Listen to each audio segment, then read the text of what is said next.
What's good, my good people? We're back again. It's John Munich. It's February 23rd.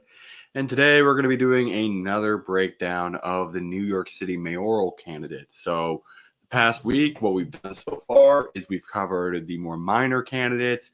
We covered Andrew Yang. Yesterday, we covered Scott Stringer. And today, we are going to be covering Eric Adams. And so, I want to remind you all of how we've been doing this. We're going to be going through each of their policy platforms and really going through in depth to try and give my perspective on what they have so far. And in between different policy breakdowns, I'm going to be taking questions from you all.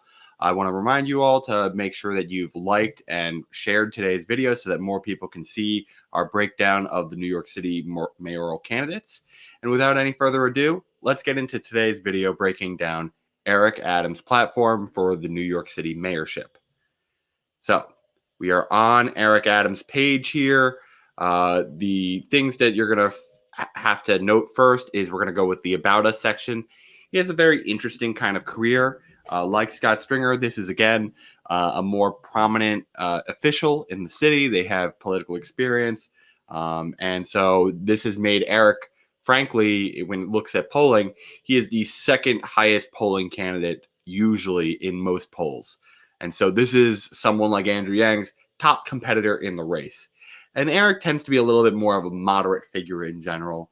Having been a former member of the NYPD and leading the NYPD, he is a figure that tends to lean more in a more moderate direction. But let's break down what he lists as his About Us section.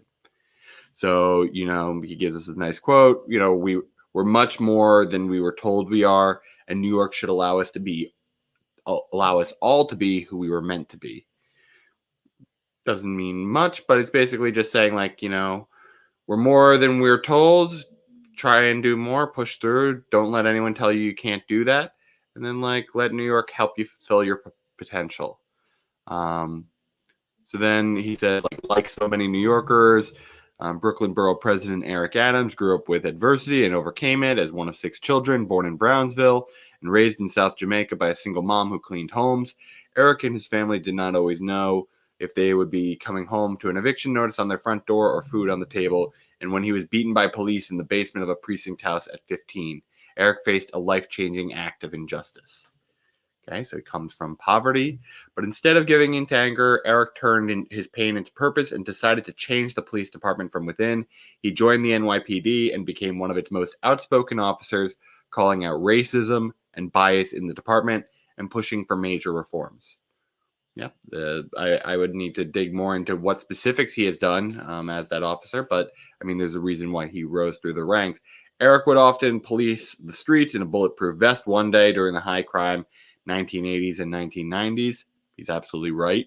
The 80s and 90s were big high crime areas, and we had a lot of cleaning up efforts that were done subsequently by, one Rudy Giuliani, actually, in helping clean up the city's crime problem. And he would protest bad behavior by cops next, marching side by side with civil rights advocates. He rose to the rank of captain, helping to build the first computerized system for tracking crime in the city, which led to historic gains in public safety. Eric's efforts to change policing began his lifelong work to improve and protect New York. From the NYPD, he moved on to the state Senate, where he represented sections of Central and Brownstone, Brooklyn. In Albany, Eric built winning coalitions to advance New York City's values and goals, helping to push through measures to protect tenants and workers, improve public safety, and advance human rights, including marriage equality.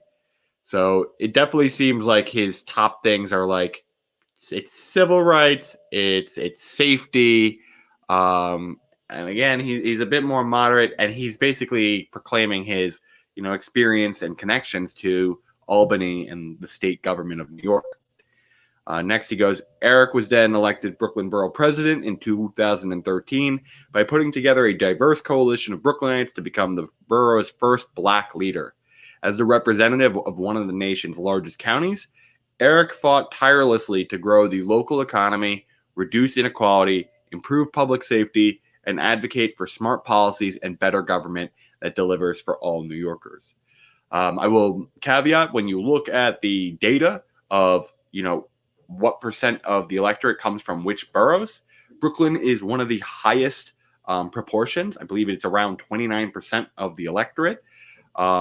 This is also an area where, frankly, Eric does very well when it comes to the polling data. He usually leads in polling when it comes to Brooklyn itself, and that tends to be one of the few areas that Andrew Yang struggles in. So he has clear, strong ties to Brooklyn as its president, having been its state official at one point and having served in the NYPD in Brooklyn. So next, he says, in addition to continuing to fight for struggling New Yorkers and a better quality of life for all, Eric became a national leader on public health policy after learning he had developed type 2 diabetes.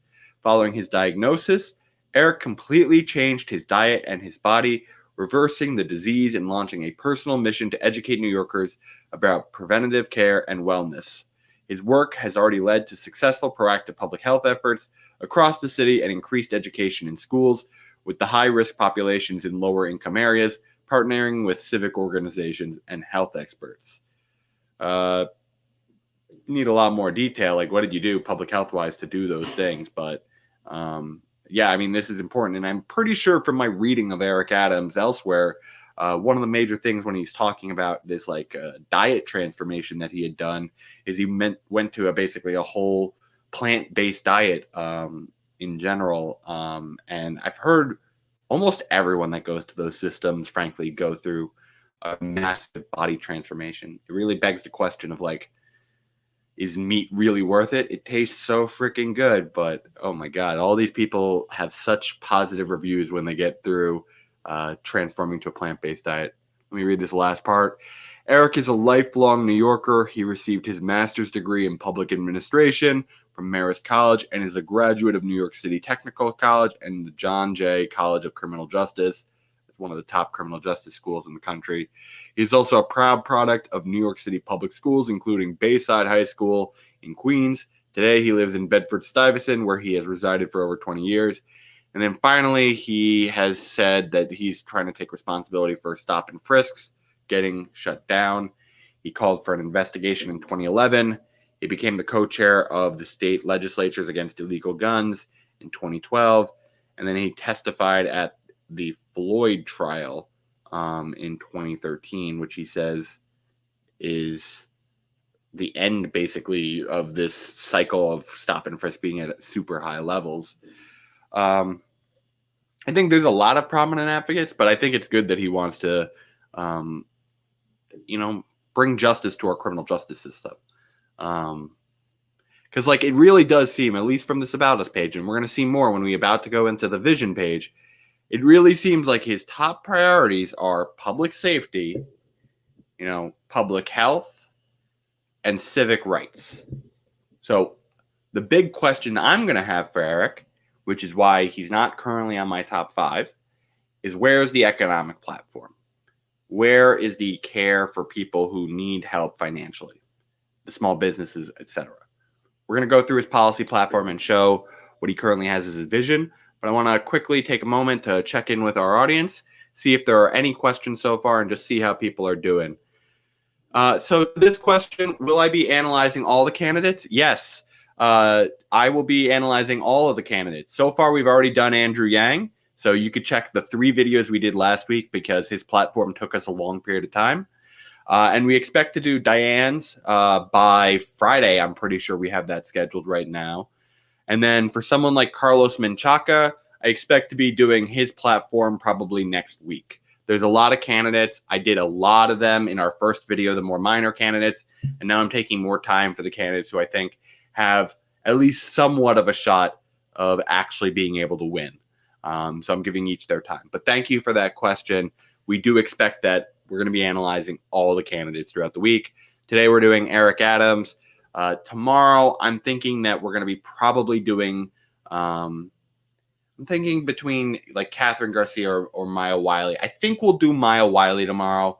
We'll do Catherine Garcia on Thursday. Then we'll do Diane Morales on Friday. And then we'll probably begin Monday next week with Carlos Menchaca. And then we'll do Sean Donovan, Raymond McGuire, etc. So we're going to be breaking them all down. But thank you for that question. And we're going to be going back now into our breakdown. So let's go to his vision now. He has a couple pillars. I want to start off with the 100+ steps for New York City. Let's give us the more tactical breakdown. Let's see what Eric has here.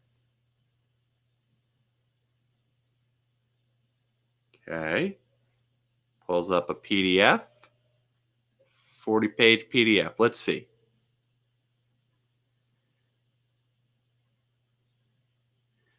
Okay. We're not going to read all of it. We're going to do basically a skim through for the important parts.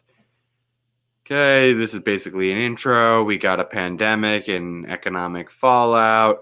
Each mayor is going to have to ask a question and provide real actionable ideas and goals. He's sharing 100 things he wants to do as mayor. All of these steps forward are guided by a simple truth. Government's inefficiency leads to social injustice.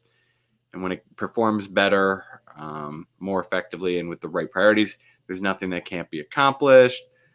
Yada, yada. So let's go into each of the sections. So he breaks it down here. This is basically the same pillars he has here at the vision section. So you see it's like government, smarter city. He has his safety, safer city, a fairer city, which is economy and housing. And then he has education here. And then I guess he has a little bit more in this thing than he does in his actual content sections. Reminds me, Eric, you probably should be adding now a transportation and environment page here. Just good campaign page design. But let's go into each of these areas now. So the first one is a smarter city. So let's see what he wants to do to make the city smarter. So he wants to build one data platform for the entire city government. Believe it or not, nearly all city agencies currently operate wholly separate from one another, not sharing data or metrics. By combining all agencies' metrics onto a single platform, similar to CompStat, and using analytics to track performance in real time, we can go from a reactive approach to city management to being proactive and eventually predictive. The cost savings and improved performance will save billions of dollars and deliver far better services to New Yorkers. Yep, got to have everyone have accessible use of data.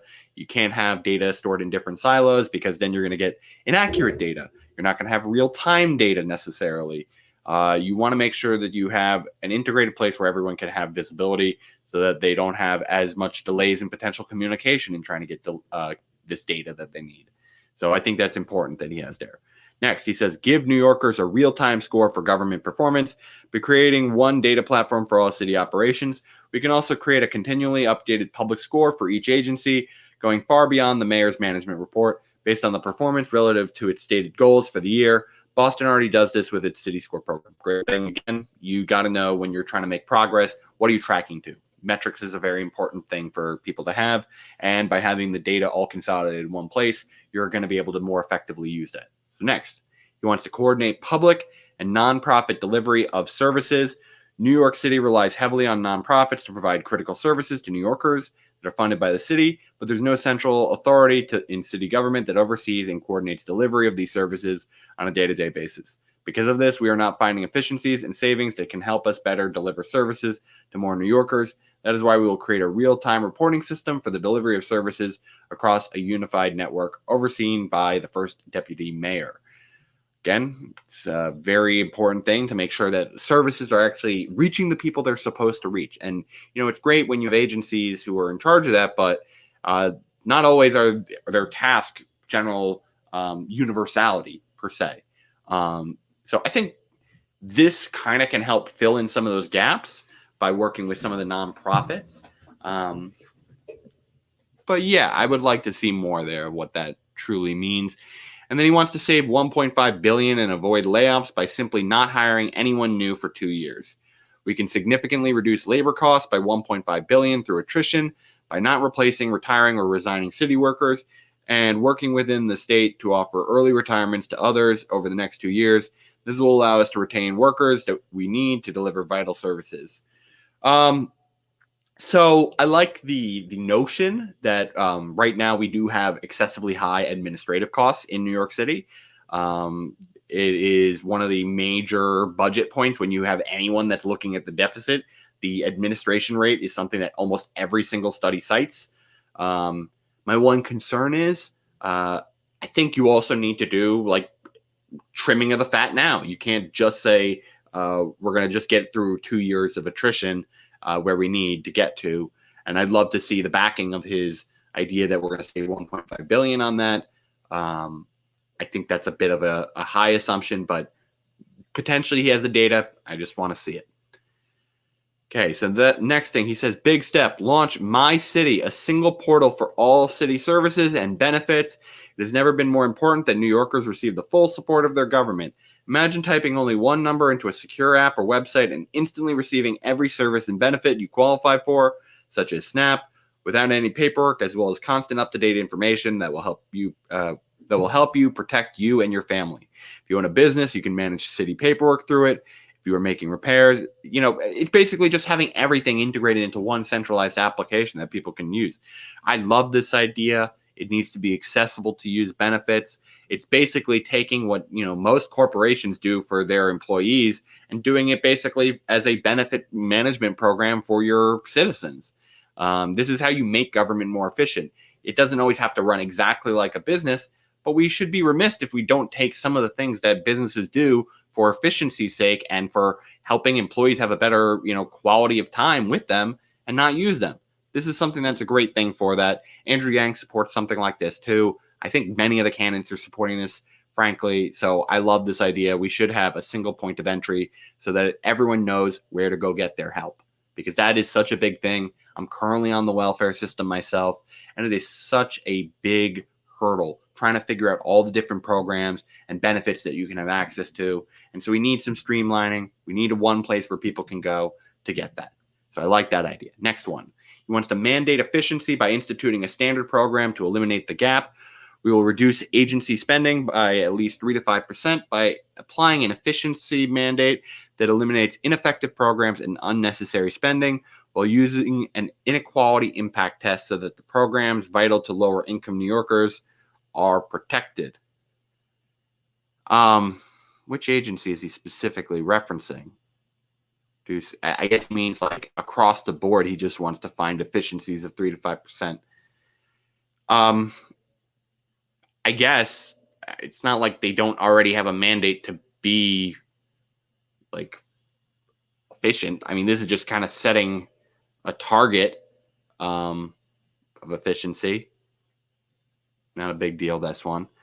Speed our turnaround with a recovery share for ultra millionaires. We can generate 1 to 2 billion annually by instituting a recovery share, a modest increase to the income taxes of city earners who make more than 5 million a year. Sunsetting after 2 years, those funds would go directly into initiatives that help bounce us back from the pandemic, including testing and vaccination programs, anti-hunger efforts, and financial help for those New Yorkers and industries hardest hit by COVID-19.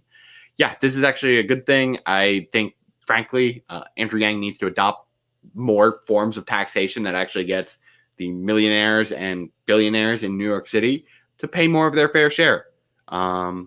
And I think this is a great proposal from Eric to make sure that's done. I don't know why he's saying it has to be sunset after 2 years. Like, if anything, like right now, like you'd want less taxes and you'd want it to start in a couple years.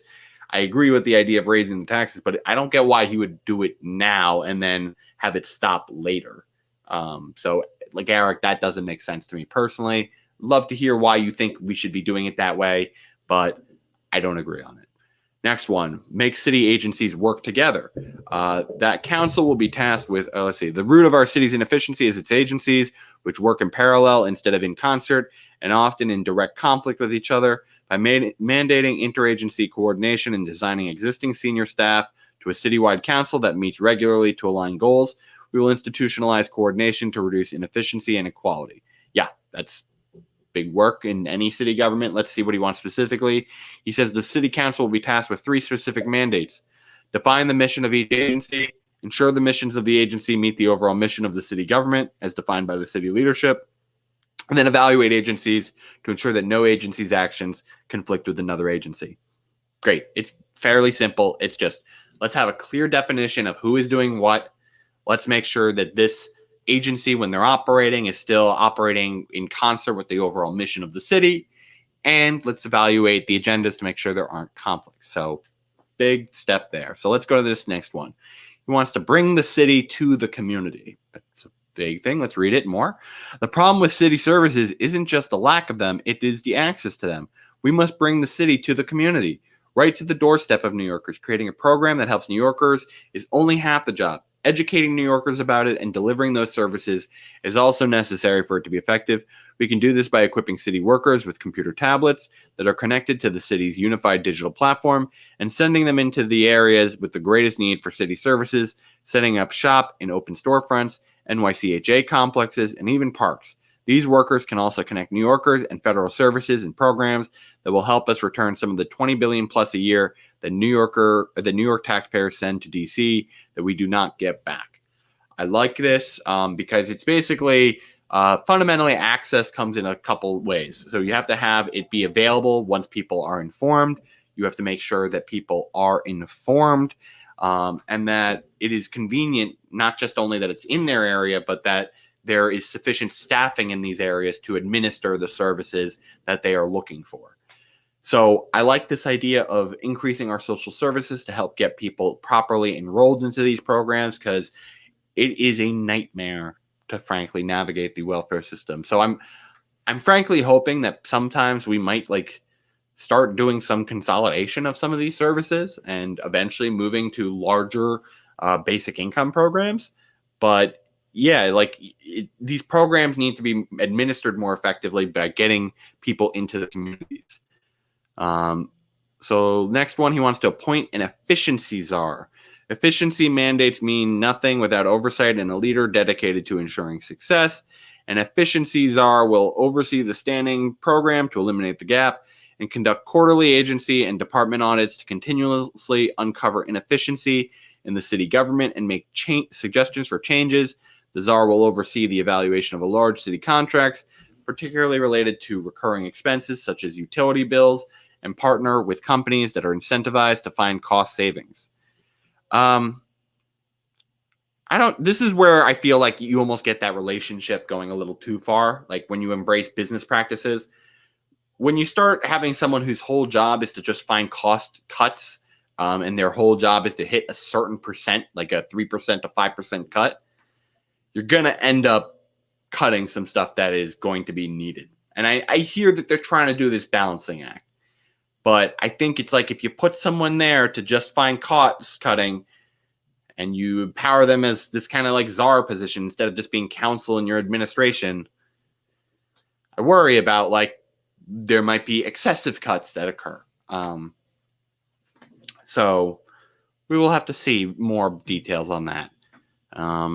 Because I haven't seen as many of just the economic programs. I've seen kind of hey, let's get people better access to the existing programs. We'll continue moving on when we get into the economy section and seeing what are the new things that he wants to offer. But the cuts may have some conflict there. Let's keep going. Find better deals. Far too many city contractors just keep getting renewed or extended despite poor performance. At the beginning of the new administration, all contracts over $10 million will be put under immediate review, and those that are ineffective can be done better by the city will be eliminated. Good. Yeah. We need to be making sure that we're constantly renewing our contractors and having a procurement process that doesn't get corrupted by just saying, let's do the same person over and over when they're not getting the job done.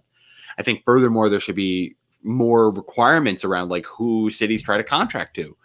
For instance, we could be having a standard where to have to be a city contractor, you have to have allowance of unions by any of your labor. And if they find out that, you're preventing that, there is a petition system for people to file a claim to say, hey, you are not properly allowing us to unionize. And so we are filing this complaint, and therefore the city will have to put out for a new request for proposal to a new contractor because that group would not allow its workers to unionize. And there are multiple things that you can kind of factor in to should this group be allowed for contracting here? For instance, we should try and prioritize localized contracting too. Businesses that manufacture locally and provide services locally should be getting priority over any multinational conglomerates or outside local businesses. So I think there are a lot of ways where we can, make sure that our contracts are working properly for us. Next thing, he wants to go from finding value and new revenue from city properties. New York City owns and controls billions of dollars worth of property across the 5 boroughs, representing huge potential value and revenue to pay for critical city services when we most need them.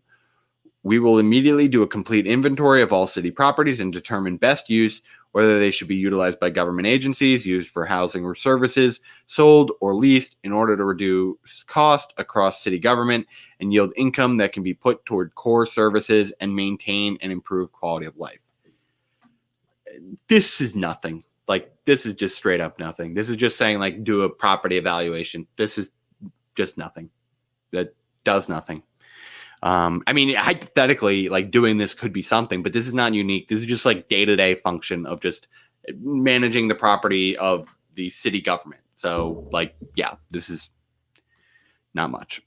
Okay, next one. Maintain our infrastructure with nonprofit partnerships. At a time when we are facing massive multi-billion-dollar city deficits, New York needs to be creative about how it pays for and manages expensive pieces of its essential infrastructure.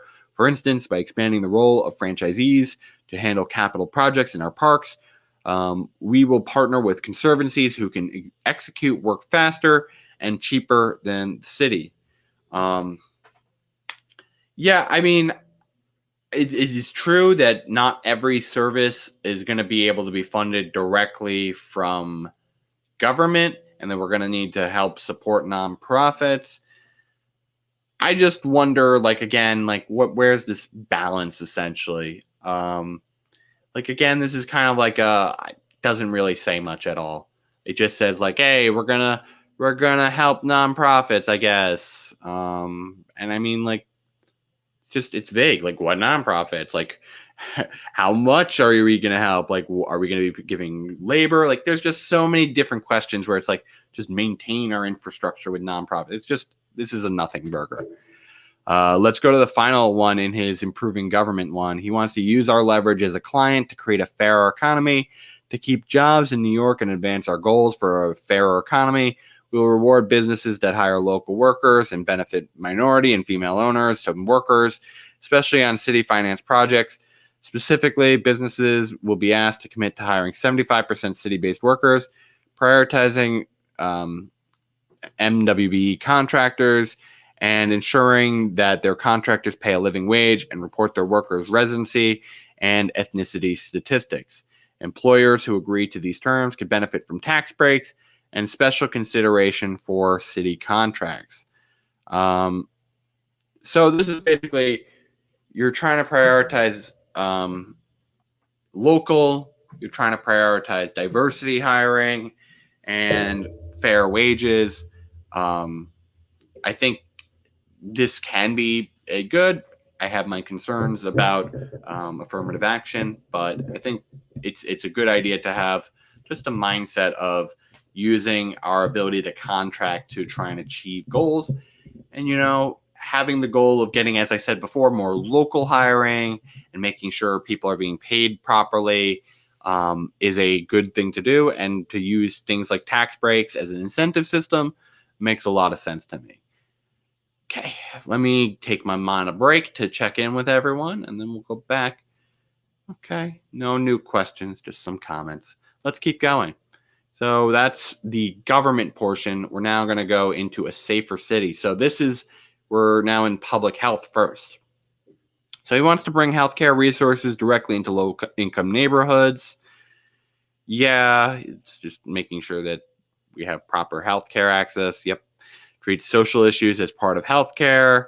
Poverty, homelessness, unemployment, and food insecurity all directly lead to poor health.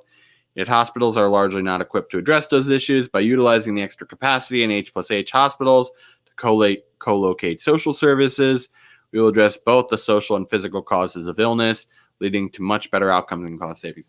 This is a good one. One of the things that hospitals do is they're going to give you your prescription for, okay, here's this drug, or they're going to give you some treatment. But often they're not helping connect people with the social services that really help them get back on their feet and live healthier lives. And so I don't know how much extra capacity he sees in H+H hospitals. I'm not personally seeing that. Like, if anything, they need help in expanding their capacity. It's a good idea. I just don't know, like, where that capacity is coming from. That's all I'm going to say. Next one, integrate housing assistance into hospital stays. Every $1 invested in housing and support is estimated to reduce public and hospital costs by $2 the following year and $6 in subsequent years.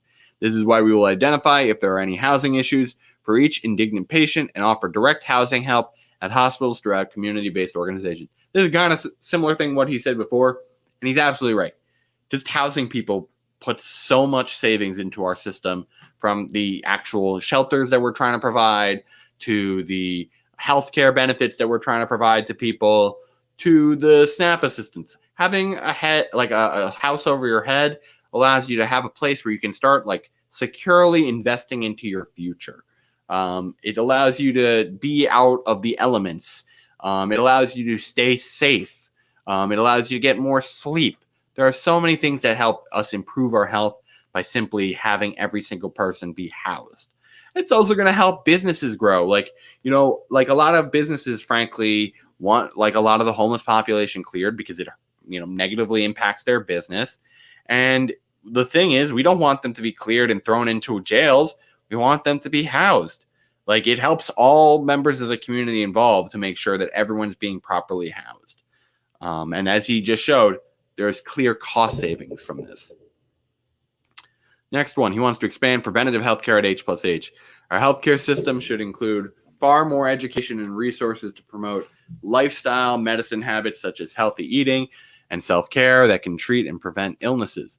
We will open additional health clinics like the ones we established at Bellevue Hospital, the Lifestyle Medicine Program, to teach healthy habits, prevent and reverse chronic disease, and promote preventative care. This is a good one. I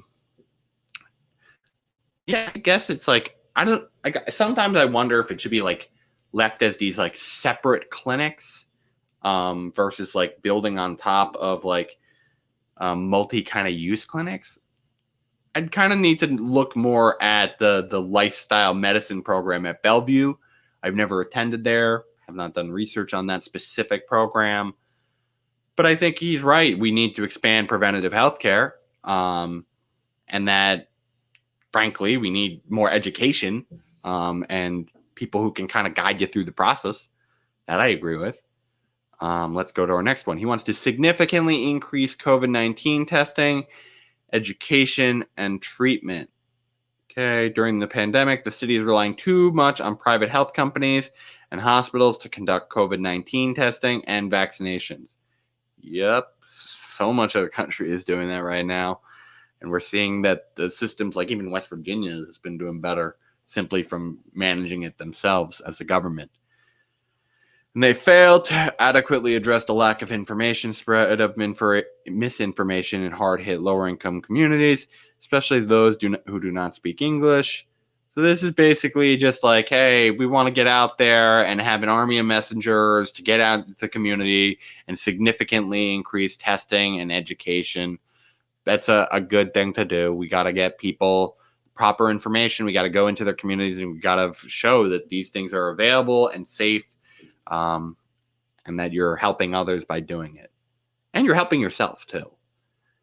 Next one, he wants to form a unified citywide hospitals network. COVID-19 shows us how a lack of coordination between our health providers creates inefficiencies and inequities that cost lives. When the system is set up to equitably distribute this goes into his whole data sharing plan and having these networks to communicate. It really does seem like Eric's whole shtick so far has been like, hey, we got to make sure that everyone's talking together and everyone's using the same point of data. And you know what? Like, a lot of that is true. I wholly agree with that. But I think we're going to need more than just the around the edges stuff. And I see these investments, but I'm still wanting to see more of like the direct resources to people. And I think we're starting to get into that here now. So it's like, he wants to manage our food resources to fight hunger. This is making sure that we have like more coverage for SNAP. This is making sure that people are actually not even more coverage for SNAP. This is just saying that we may help get more people who should be eligible for SNAP connected, that we help support the food pantries and soup kitchens and other food-based resources, and that we maintain accessible databases to these groups. Like, this is again where it's like, I'd love more than just the efficiency pulls, but like, we expand some of these benefits because in these tough times, we certainly need it. And we should be reining in, which is where I think like Eric's going to probably fall short when we get to his like platform on policing. He doesn't want to touch that budget at all. It's good that he has other parts of the budget he wants to touch, and he's willing to do the income tax increase. But like, I think we need to be a little bit more shifting of our funding sources away from the NYPD as much as we currently do to be able to fund some of these social programs. So we'll keep going. Address the needs of those living with serious and persistent mental illness. Yup. He says sometimes the best policy is not something new or flashy, but rather doubling down on programs with proven track records. We know, for instance, that the Fountain House model of care, which creates structured therapeutic social settings for members, helps people live with serious and persistent mental illness transition from therapeutic to non-therapeutic settings. Cool. So he wants to expand on that model. I will have to look into that Fountain House model, but it's good that mental illness and permanent mental illness is a priority. He wants to rein in hospital costs.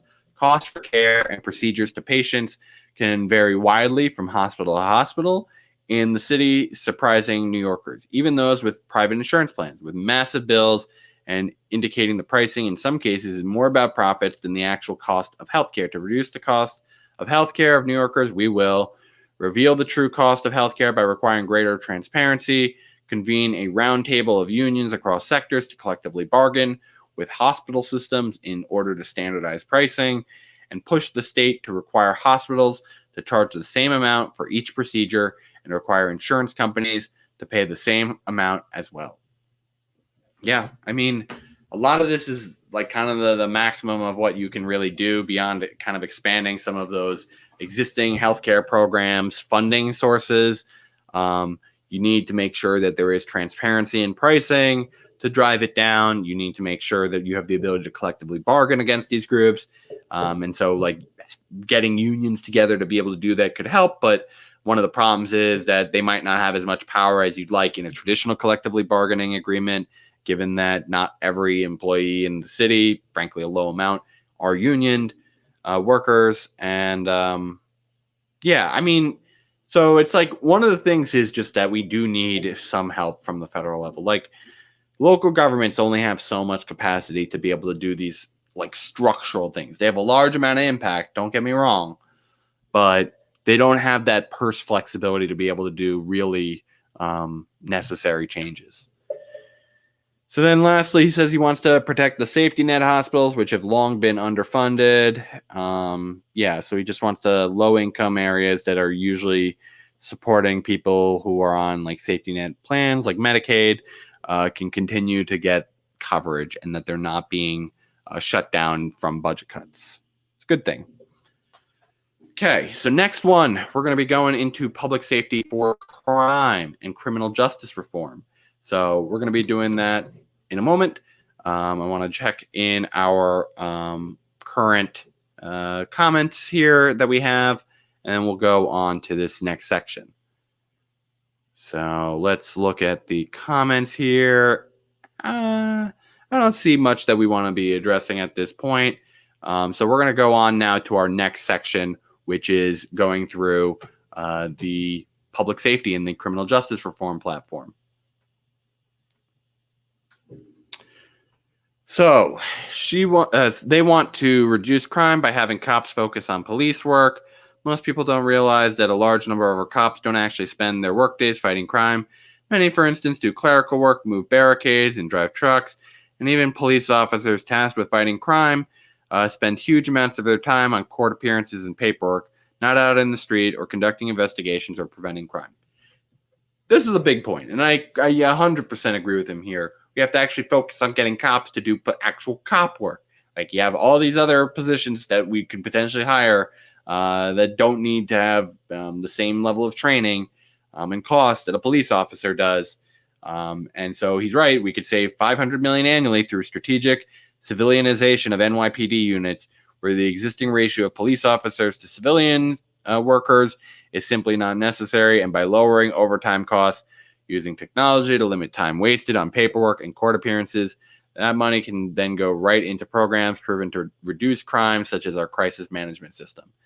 He wants to target gun violence. He wants to reinvent the anti-crime unit as an anti-gun unit, hiring officers with the skills and temperament for this kind of intense, on-the-ground police work, targeting known shooters with precision policing tactics. I don't know why you would do it like that. Like, why specifically just gun? Like, you're going to also have other weapons too. Like, you're going to have knives. If people are just targeting guns, people are going to get creative and use other methods too. I just think this should be more of like an anti-violence unit compared to an anti-gun unit. Likewise, if someone like throws acid, as we've seen in like hate crimes in New York City, or throws all sorts of things, like we need something that's just general anti-violence. I don't know why it's specifically guns. Not that guns are not a part of that violence problem, but I just think it should be framed in a better sense towards violence instead of guns. Next, he wants to fully fund the city's crisis management system and allow for more centralized coordination between violence interrupters and different organizations throughout the city. Big thing, these systems don't work unless you can properly report to them. And, we'll hopefully see later on if he includes things like making sure that everyone can, contact the crisis management system. Like, does everyone have broadband and cellular service to be able to get a hold of them? Do they have the economic support to do that? Like there's some things that there's multiple parts of getting contact. Because if you think about the chain of command, it's basically something goes wrong. People have to call up the emergency response service. They have to find out where you are and what the problem is to know who to send in. They then have to communicate with those groups to make sure that they have that information and that they know where to go. And then they have to get to you. And then they have to actually be able to do their job properly once they're there. So, there's a lot of steps in between. And so you have to also focus on that beginning of the process, too. How do people make sure that they can utilize this system as well? And then the second step is making sure it's effective, which he's addressing here. After that, he says he wants to convene citywide clergy leaders and law enforcement officials to partner on public safety initiatives in hotspots. Don't know why. Why clergy leaders? Like, why specifically just the religious groups? You were just embracing like the more nonprofits. You could embrace the local city officials. I just don't get. I mean, I guess it's like all hands on deck, but it's just like, why specifically call out clergy leaders? Next, form a tri-state commission to formulate policy proposals that would stop the flow of illegal handguns into our communities. Yeah, I mean, it doesn't matter if you do all the gun control in the world and making sure it's hard to get one in New York City if people can get their guns from out of state and bring them in. Like, that's the big thing. That's why, frankly, a lot of gun control needs to have some support from the federal level to manage those interstate disbursements of guns. So let's go to our next one. He wants to deal with crime spikes before they get out of control by using real-time governing tools and tracking crime trends to become predictive. We can quickly shift NYPD resources from one community to another to reverse bad trends. Yep, you need data to know where you're targeting your resources. Next, he wants to tackle the trauma that festers in communities experiencing gun violence.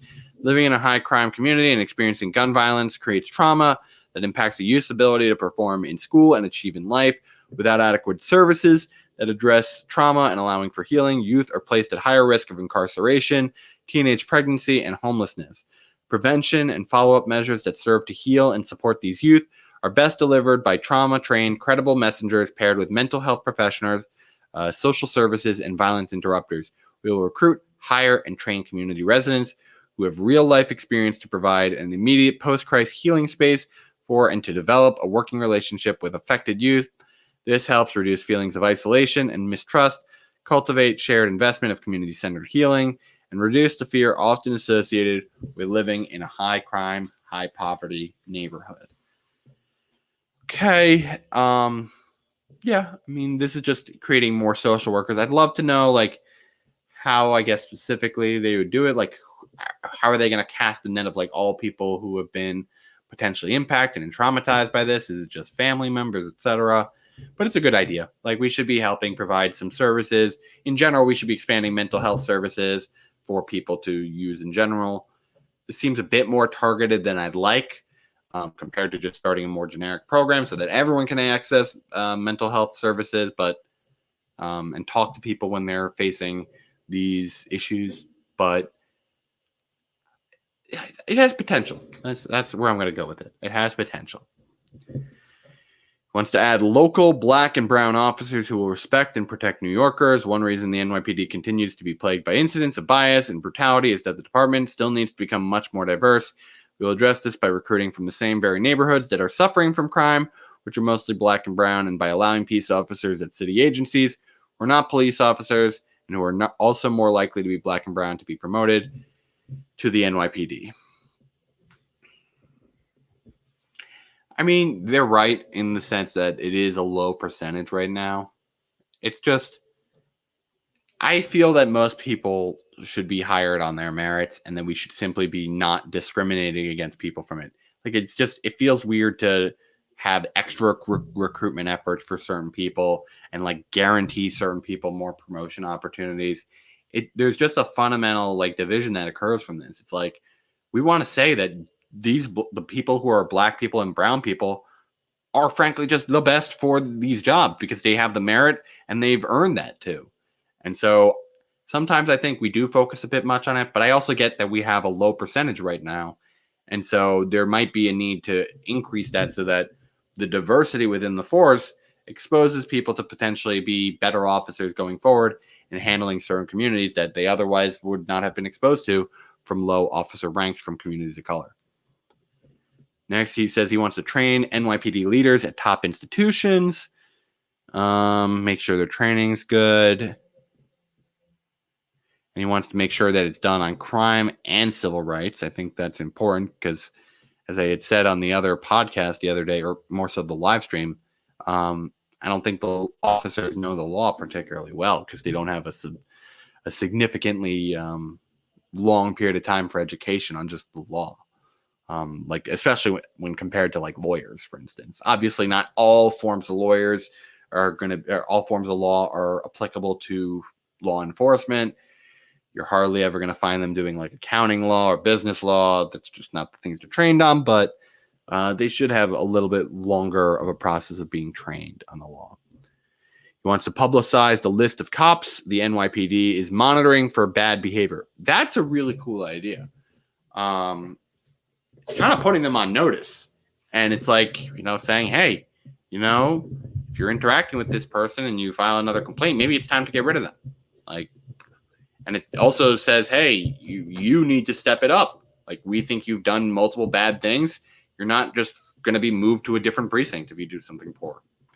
I think this is a good idea. Let's see. Next, he says, make it easier for good cops to identify bad cops. Most police officers could tell you about a few bad cops they work with or have run into. And most cops resent their behavior because it brings down their profession and makes it harder for them to do their job. At the same time, it is dangerous for cops to report those bad apples.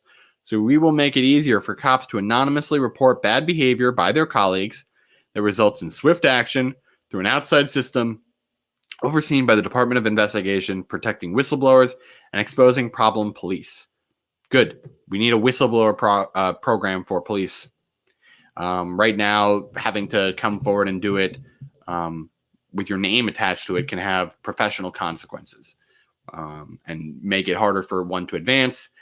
So I think this is a good thing to be able to do, to give some ability for cops who claim they're the good cops to come forward and start proving it. He wants to create a citywide law enforcement intelligence committee to improve NYPD transparency and oversight over sensitive policing operations while still maintaining needed information security. We will create a citywide law enforcement intelligence committee. The NYPD will regularly report to and share information with the committees, which will include the mayor, council speaker, council public safety chair, public advocate, and borough presidents. Each of these individuals receive top secret clearance. The committee can also then vote to determine when and how information on operations is disclosed to the public, rather than relying on NYPD to make proactive disclosures. Yeah, that's kind of an interesting thing. It kind of lets information be a little bit less guarded by NYPD. I think about, frankly, like when they're doing these internal investigations, like what is the information they're going based on? Like you think about some of these police reports that get filed, they're largely insufficient sometimes. Think about like the Breonna Taylors of the world. Obviously not in New York City, but this is an example of like what intelligence can mean for a group of officers.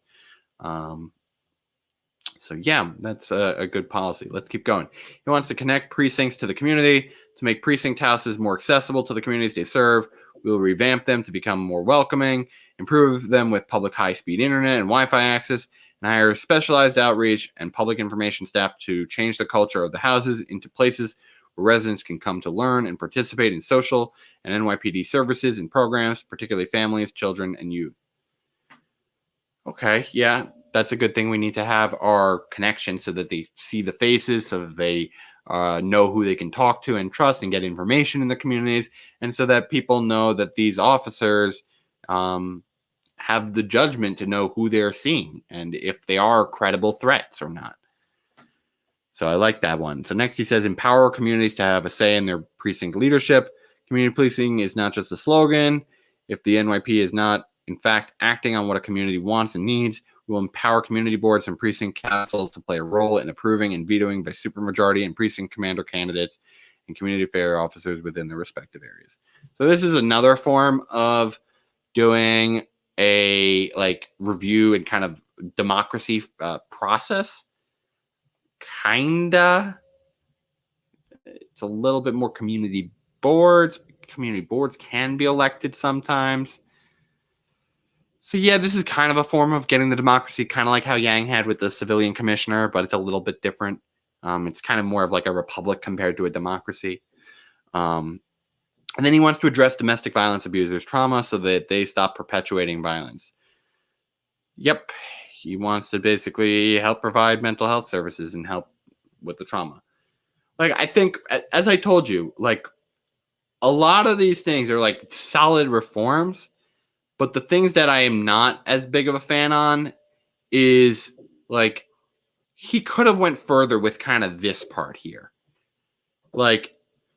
We need to separate the role of what police officers are doing to focus more solely on the violent crime aspects of society. And likewise, we should be having conversations around how do we handle drugs in the area? Should we be having them all be criminal offenses?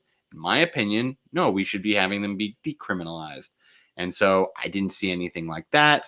I didn't see anything on trying to carve out a portion of the NYPD budget for things like, how do we want to say, crisis responders and having non-lethal force options being sent to the crime scenes. So these are some of my concerns with Eric's approach. And he clearly is not going to do anything like even doing a cut to the NYPD budget. He'll try and find cost efficiencies, but he's not going to do any cuts. And so most activists are looking for at least a $1 billion cut to the NYPD budget. And Eric is not willing to do that. And it makes sense given his background in NYPD. But that is his criminal justice policy. We're going to continue onward. Again, as a reminder for those that are watching, make sure that you've liked today's video. Make sure you've subscribed to our channel. And make sure you go share out this video so more people can hear about the different candidates and see what their platforms are all about. I will say, a lot of these candidates, frankly, are better than they're given credit for. It's a race. Some people might build up hostile feelings towards other candidates because it's a competition. But a lot of candidates, frankly, have good policy platforms. There's going to be details here and there that we're not going to love. But when you're working in a more blue area, like a New York City, a lot of these people are going to come in with solid intentions. It's going to be more about execution. And yeah, there are going to be subtle details here and there. But Eric is a good, candidate. Just there's a lot of good candidates. So let's keep going. The economy. He wants to keep businesses open and employees working with tax relief. Business owners are struggling to stay open as income for many stay low during the pandemic, forcing them to lay off workers and close up shop. To keep New Yorkers working, particularly in the service industries, we allow businesses that pay the commercial rent tax a break for 2 years if they demonstrate hardship and commit to certain employment levels. Yeah, this is a good idea. I wonder if this is only going to be for small businesses. I mean, he's calling out that they have to demonstrate hardship. So this could be a good idea. I want to see how that's administered, but I think that's a good idea. Next one, the relocation, attract new out-of-town businesses. The Relocation Employment Assistance Program has successfully drawn new businesses here from outside the state by providing a tax credit per employee per year if they locate in certain areas of the city. We will expand that to bring more businesses to New York. I don't know how I feel about that. Like, that basically penalizes people who like started here and didn't come from out of state. It puts them on a competitively disadvantaged floor. And like the better way to get people from out of state to come in isn't necessarily giving the tax credit cuts. It's making sure that we have the infrastructure in place, the education in place to properly fuel these businesses, and that people have the economic, success to be able to afford paying for new goods and services at the new businesses. So I don't like this. This is just frankly how you give corporations money that should be going directly to people instead. Because if people have money, they can go start their businesses and they can expand their businesses. They don't need tax credits to help them expand it. Next one, make New York City the life sciences capital of the world. Life science is one of the fastest growing industries in the world, and these companies want to locate in cities where they will have access to leading hospitals, universities, and investors. To bring them to New York, we will double down on the existing life sciences initiative with incentives and zoning changes that will draw in private investment and federal dollars for research. I need to know what those incentives are, but it can make sense. It's similar though, but I need to know again, what are those incentives? Next, create tax-free Tuesdays. Out-of-town tech companies such as Amazon have asserted market dominance in our city at the expense of small business owners. And an existential problem for our small businesses that only deepened during the pandemic. This is why we will implement a weekly sales tax holiday every Tuesday on services and products that are more likely to be paid for in person to incentivize New Yorkers to spend locally. This is a bad idea. Just like inconvenience-wise, you're going to have significantly more like demand just on Tuesdays, and people are going to hold off business from the rest of the days of the week. You're going to just concentrations in days. You're not like necessarily even helping out the competitiveness with like a long-term solution. You're just trying to reduce taxes on these groups and not provide sustainability and revenue. Like, if you want to do this, why not do the tax that a lot of the current, state assembly people are currently proposing, which is implementing basically a VAT on these online purchases from the Amazons of the world, these out-of-state purchases. Like, that's another way you can bolster the revenue for our current budget, and you're doing it consistently. You're not like changing the demand patterns of people and forcing people to have such demands as like Tuesdays. Like, why Tuesday even? Like, there's just so much about this that's just like it sounds gimmicky, and it's not gonna be as helpful as it could be. Next one, allow for more local economic development groups to create on-the-ground leadership that will aid local economic growth. We will ease restrictions for communities to form new business improvement districts and merchants associations along diverse commercial corridors. This just sounds like deregulation. We need to know what it is specifically. Because again, deregulation for deregulation's sake is not necessarily good. Certain deregulation can be good depending on what the actual regulation is. So again, not a huge fan of that one either, because it's just too vague and it just sounds like it's going to lead to deregulation. And then finally, he has here, he wants to expand the earned income tax credit in order to keep precious dollars in the hands of New Yorkers who most need it and who are most likely to put it back into our economy. We will boost the city's earned income tax credit amount for frontline workers by increasing their share to 30% of the federal return. I like expansions of the EITC. Again, it's fine. It's in the local economy. This is a little bit easier to accept that means testing is occurring because of a lack of budget flexibility. So yeah, this is just something that's going to put more money into people's pockets. I frankly would like to see it more of a basic income so that it's a flat amount, but I can see this being potentially good because like this has more of the means testing downsides than even a basic income does because it varies with you based on your income level. But I don't know. I like the expansion still, so I'm not gonna begrave it too much. Let me keep going. Be the back office for our small businesses. It is estimated that on average, small business owners spend 120 workdays a year on all of the administrative. Oh my God. Yes, this is so big. Like I'm someone currently who is trying to start a small business. That's what the People's Basics is. And oh my God, it is so much effort to just do the back office stuff and trying to make sure that you are compliant. And it's taking time away from us entrepreneurs actually doing the real work. We're just kind of checking off boxes for administrators a lot of the times. Yes, sometimes it's also to pay taxes and other things too. But yeah, it would be great if we could get the city offer some back office assistance. Like, frankly, do you know how many people struggle to ever start a business because they have no idea of how to manage their books? They should have just bookkeepers. Like, that is something that so easily would help so many business owners, is if they just had bookkeepers as like a standardized service. And we should have more standardized business services. If you want to have easier entry for small business, provide more things, provide legal assistance. There's so many different little services in the back office that small businesses need help with. So this is something I actually really like of his, is building this back office for our small businesses.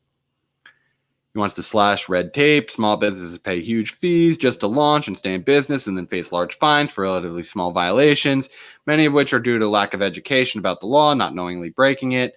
We'll make the permitting process easier and cheaper through our online system and institute a warning system for violations that are not related to serious health or safety issues so that first-time offenders are given education in lieu of a fine.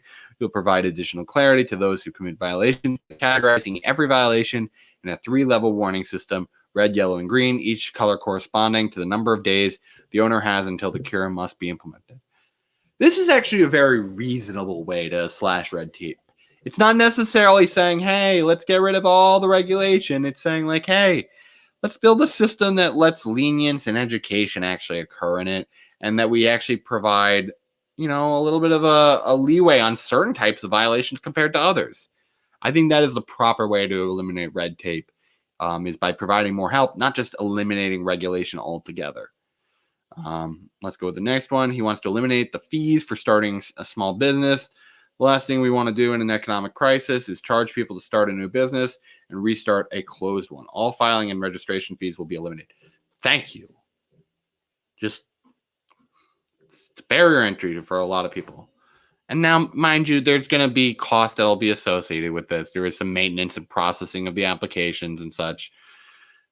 But yeah, like, if we want to incentivize creating small businesses, which we should, then yeah, you got to freaking make it easier to start one, which means making the barrier to entry and the cost lower.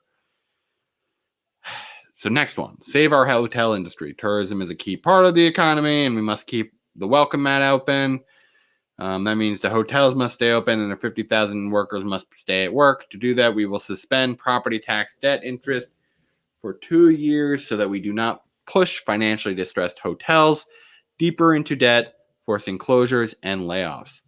I fundamentally disagree with this. I think that it is not our job to be saving hotels as an industry. Yeah, you can have some hotels survive as, again, like a form of capitalism, but a lot of people need just general housing. We shouldn't be saving our hotel industry until we can make sure that all New Yorkers are housed. I get it. He had other policies to do some housing stuff, but hotels, the ones that are failing, are ample opportunity for real estate for the city to potentially purchase, for land trusts to be able to use for future development. And so I fundamentally disagree with cutting the property tax debt for hotels. Just fundamentally disagree with that. Next, serve restaurants and bars relief in addition to providing building owners tax abatements so that their tenants such as restaurants and bars can remain open. The state should also share the cost of restaurants workers for a period. Instead of simply paying unemployment to out-of-work food service workers, the state should be splitting the cost of their salaries with restaurant workers who commit to a certain level of employment, wages, and hours while adhering to capacity limits and other health regulations. We will start for this critical initiative to save our restaurant industry in Albany. This is one where this is like hotels. It's like you should provide standardized help to businesses, like making sure that they have standardized equipment and it comes at a cost saving because we can go buy in bulk. We should make it easier to start and provide, again, universal stuff. But these, like providing targeted help to restaurants and bars, no. Like, this is part of the risk of what they open a business for.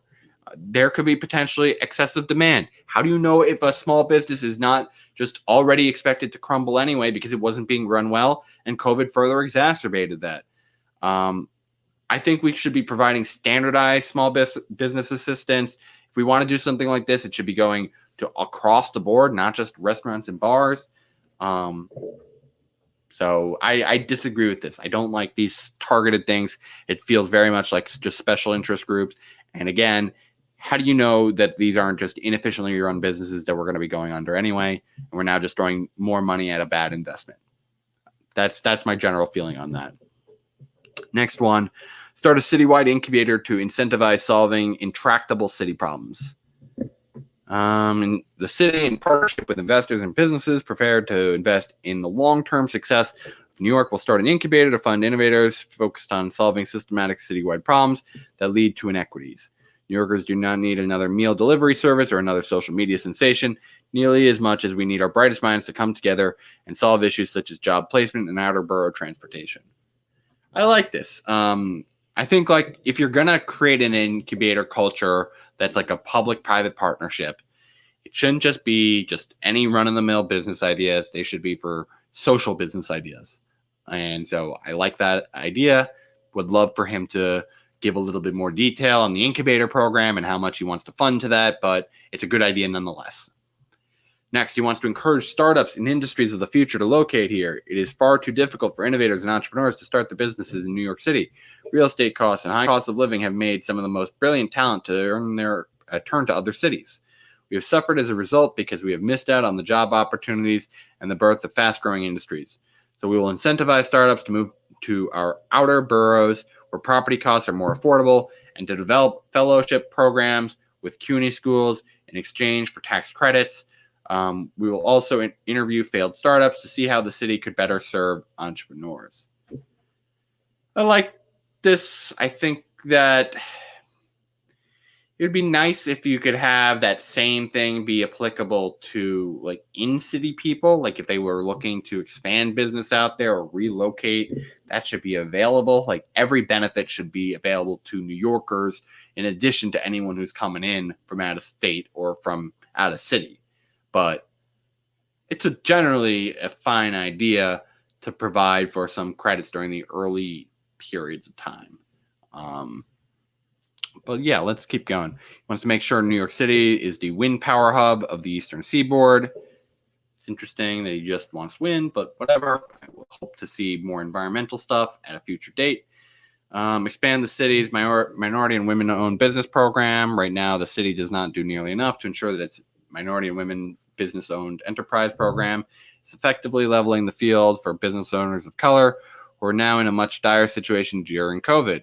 For instance, minority and women business-owned enterprises companies are often unable to participate in the city contracting process because prime contractors are not aware of how to connect with them. To fix this, we'll match minority and women business-owned enterprises companies with prime contractors and other agencies. We can do this by developing a preferred questionnaire to determine which companies are qualified. Again, I don't like this stuff. I think it's like you should be providing universal assistance, and that will in turn help the groups that are the most disenfranchised. But I think in turn, this type of stuff just leads to division and resentment, frankly, and people not feeling like it's fully earned. It was just given based on the color of one's skin or one's gender. And I think that's wrong on any level, whether that's being discriminatory from white against minorities and likewise in the other direction. I think it's just something that we should not be doing. I think we should be providing universal assistance. Next, develop a next level citywide job training and placement program.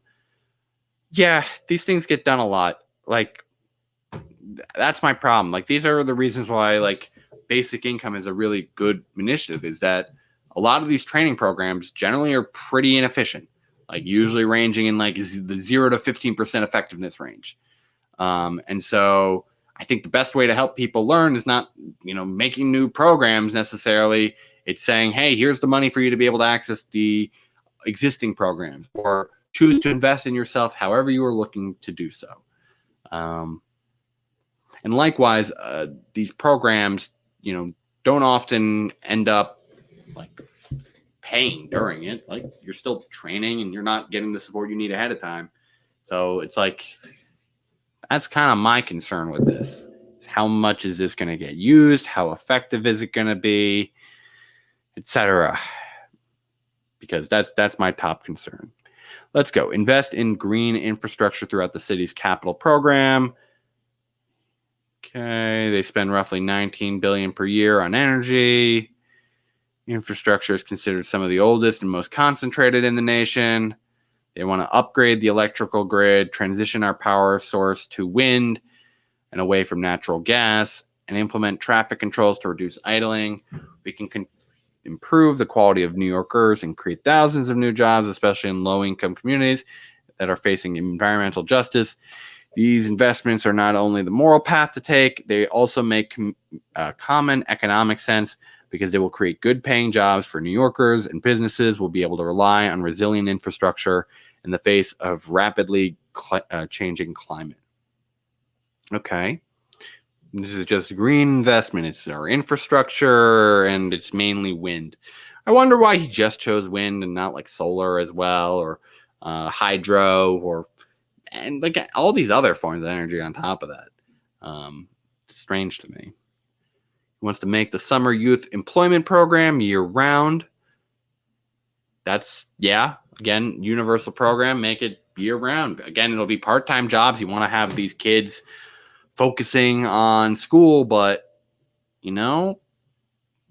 actually, that does beg the question. It's like, I need to know more about, like, what these programs are, because I do worry, like, will this help, or will this cause students to be distracted from the classroom? I know some kids do need to like earn income right now to help support their families, but I'd rather try to get us into the situation where kids don't have to do that and they can just focus on their education. So I don't know. I need to see more about this. I think it can be good. It's another way we can kind of do skills training. So like if this is, for instance, just for like seniors and juniors in high school, and they're getting connected to internship kind of experiences or work experiences in the field they might want to go to, that could be really good. But I don't know specifically what types of jobs they're doing and how they're connecting it. So it's like, I don't know if that's worth expanding to be year-round. I need to know more about the efficacy of the existing jobs program that they're doing for kids and how it's administered. Next, ensure diverse, equitable growth. They'll hire a chief diversity officer to drive change and equity for minorities and women, and also create a tool to track the share of minority and women business-owned contracts and how much the city is spending on those companies versus others in real time. We also much more closely track who these minority and women business-owned employers and contractors are employing, and the officers will be tasked with tracking gender pay equity and the progress we are making toward closing the gap. First, it will focus on pay equity within city agencies, and then we will push to track it across private employers in the city. I've talked about this plenty enough already. I will say, though, a large part of the wage gap is just from a lack of promotion opportunities, which usually comes from an inequitable way we handle our family leave programs. And so it's that, it's industry. It's already a crime, so it's more of an enforcement mechanism if there is true pay equity disparity in the same positions. So it's like, these are all things worth tracking. It just all depends on like what the metrics they're trying to track to and like what they consider success. It's like, I don't want to say that I'm like anti-diversity across the board. I think we should be tracking it and making sure that discrimination is not occurring. Discrimination in all forms should not be occurring. Let me repeat that. Discrimination in all forms should not be occurring. We should be judging people based on their merits And we should be providing benefits across the board universally so that people have enough to be able to succeed and prosper and to be able to grow prosperity with their own hard work and innovation. That is my belief. No form of discrimination. Okay, next, going to banking. He wants to help the unbanked and underbanked build wealth. New York City has 350,000 households that are unbanked and another 680,000 households that are underbanked, meaning they must rely on services such as check cashing or payday loans. Without access to proper banking, we are sidelining thousands of people from our economy, and we are allowing industries such as payday lending to flourish that profit off of poverty. Community-based banks in low-income areas that remove minimum balance requirements and overdraft fees will be granted property tax relief, or their landlords will in exchange for sharing that relief as a rent break. So this, I don't like. I much prefer Yang's style of trying to help make sure everyone's banked. I think, like the idea of the system that he was developing before of a centralized platform to have all these different programs on, I think we should be having the same for our banking services. We should be having a public bank, the People's Bank of New York, implemented, and having it be a source that can help do the funding to other community-based organizations. So I fundamentally disagree with this. I think that we would be much better served creating something that provides competition to the private banks out there compared to just, giving tax breaks to groups that do certain regulatory things. Just, that's a difference of opinion there. I think we need to provide the competition.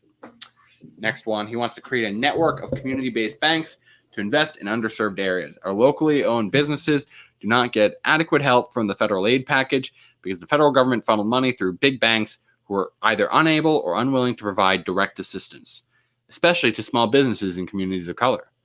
We will create a formal local banking network and help these lenders have a more robust equity base. Once these leaders are eligible for state and federal loan programs, they can work within the city to determine the best local small business owners to lend to.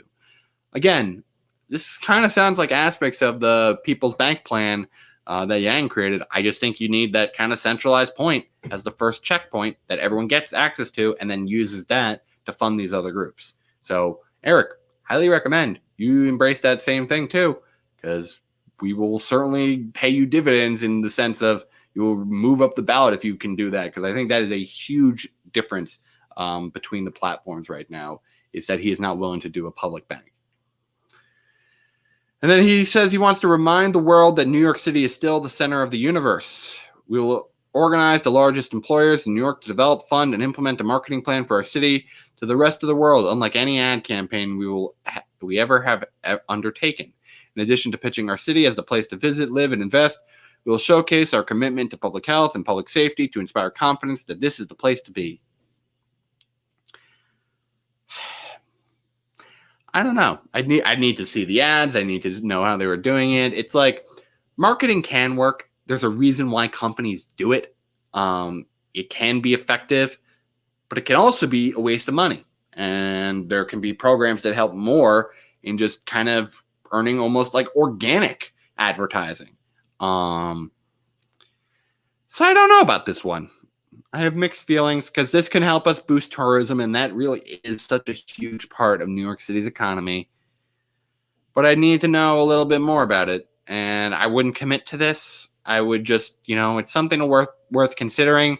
I'd want to see things that might be developed, but I don't think this is something worth fully leading on.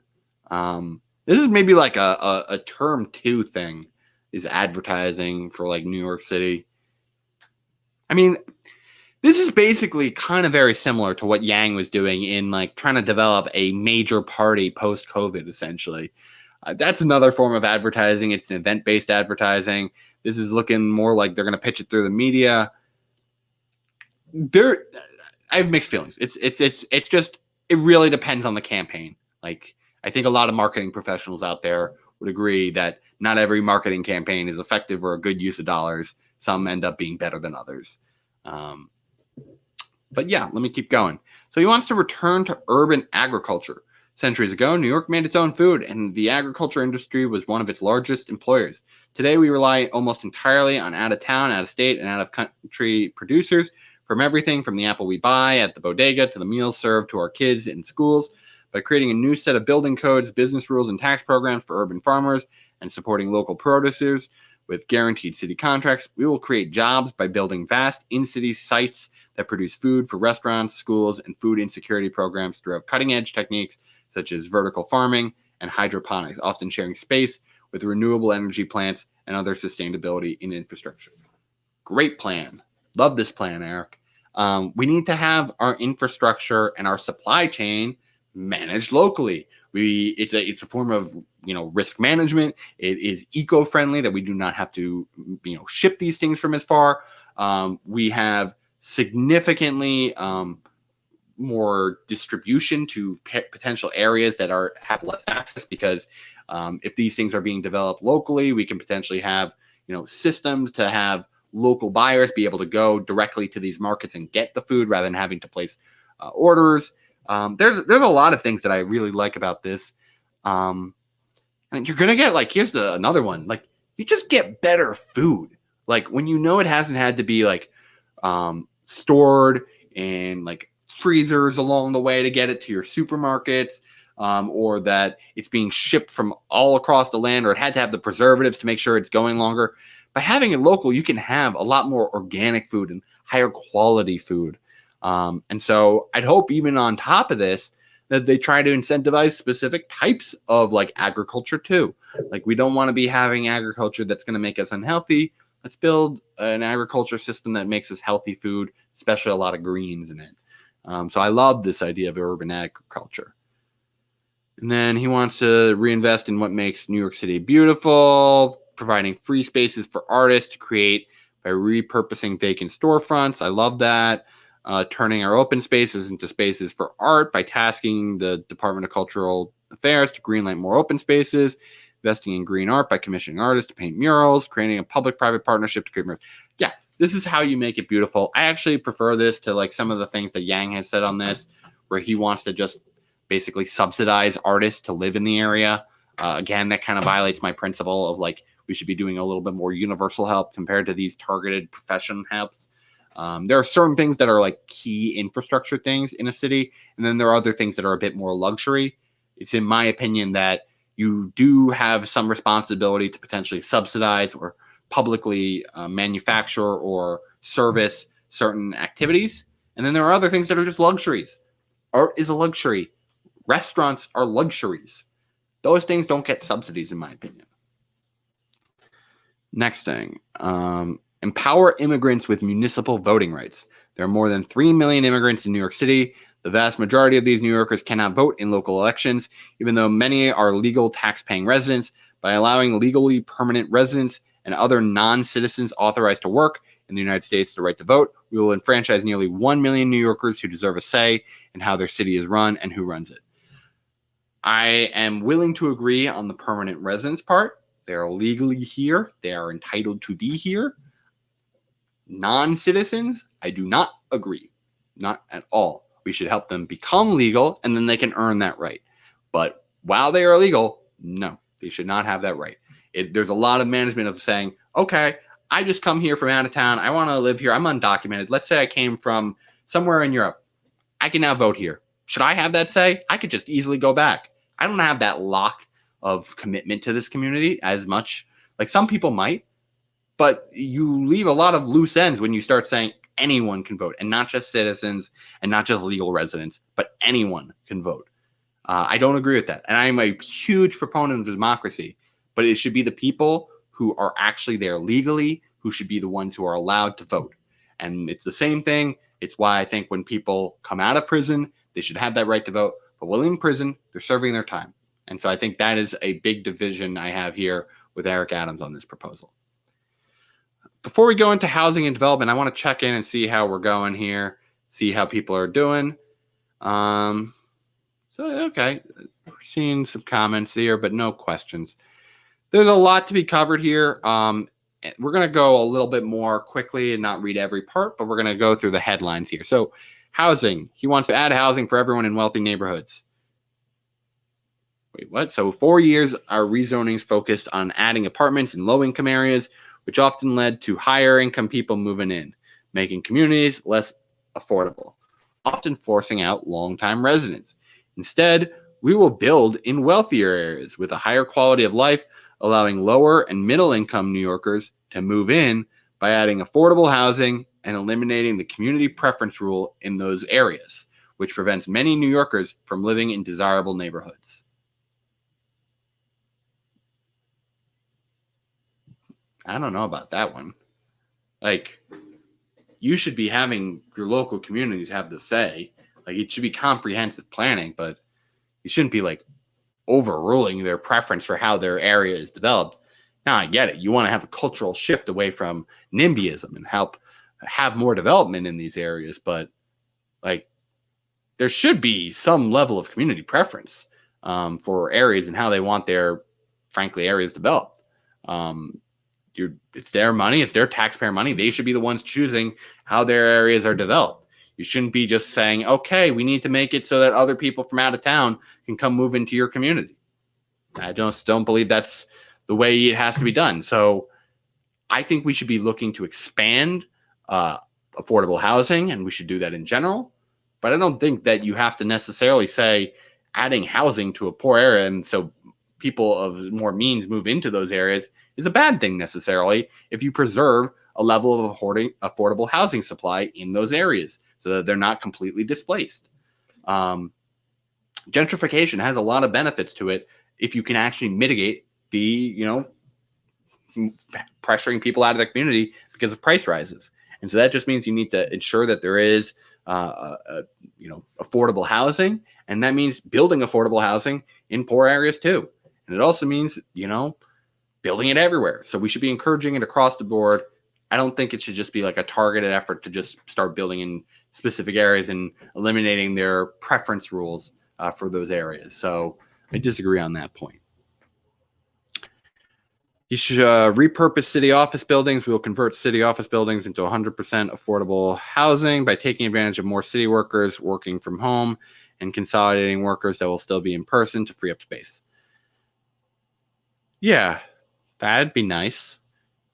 And all buildings should be reevaluated, not just the private supply. I don't know how much you're going to be able to make out of this, but it's worth considering. I mean, this kind of goes to the general idea of just like, let's evaluate the use case of all of our property that we own as the city. I mean, this is just an extension of this. It doesn't really say much extra on the platform. Next, he wants to allow private office buildings and hotels to become housing. The pandemic has unfortunately left many of our hotels and office buildings empty. In some cases, their owners want to convert their buildings to housing, but current city regulations make that too expensive or too challenging. By making some zoning tweaks and other rule changes, we can facilitate conversions where appropriate and add desperately needed housing stock, particularly at hotels in the outer boroughs. Great idea. We should have more mixed housing zoning. I think it's a lot better when we can have some flexibility in how something is developed. Especially when it allows an increase in the housing stock. Next one, he wants to think big by building small. Outdated rules prevent New Yorkers from building the kind of small, cheaper micro units that are common today around the world. Homeowners in single-family zones are also prevented from legally leasing accessory units like granny flats and single-room occupancy units or SROs. And basement apartments are still illegal, despite their common use elsewhere. By allowing for all of these to be built or legally used, we will quickly add hundreds of thousands of affordable apartments. Love this. I think there are, frankly, a lot too many restrictions on adding accessory units to homes. The one case where it's fair for people to have that form of a regulation is like if you are creating types of things like, let's say, for instance, a billboard, and it's something that people have to like look at as an advertisement or has lights on it that invades their personal space. I think that's one thing. But if it's just like an extension of a home, which is kind of a normal thing for people to be seeing in a residential unit, I don't think there's any case for that to be prevented. Obviously you want to make sure it's structurally sound and it's not going to be doing any harm to the community. But yeah, we should totally be allowing those things to expand our housing stock. Next, empower community development corporations. Community development corporations were a major reason New York was able to build its way out of the fiscal crisis in the 70s and 80s.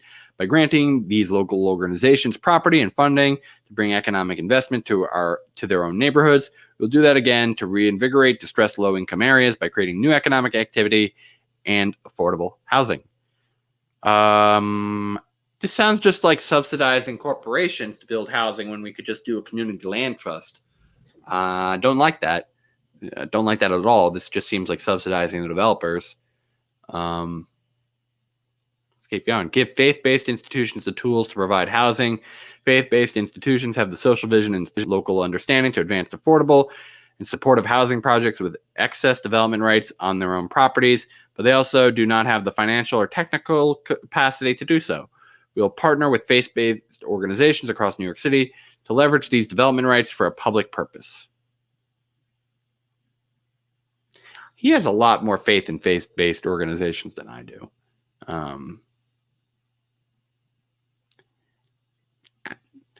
I think there are more groups that understand poverty beyond just faith communities. I get bringing them into the process, and this is definitely a signal to show that their voice will be heard. I get that.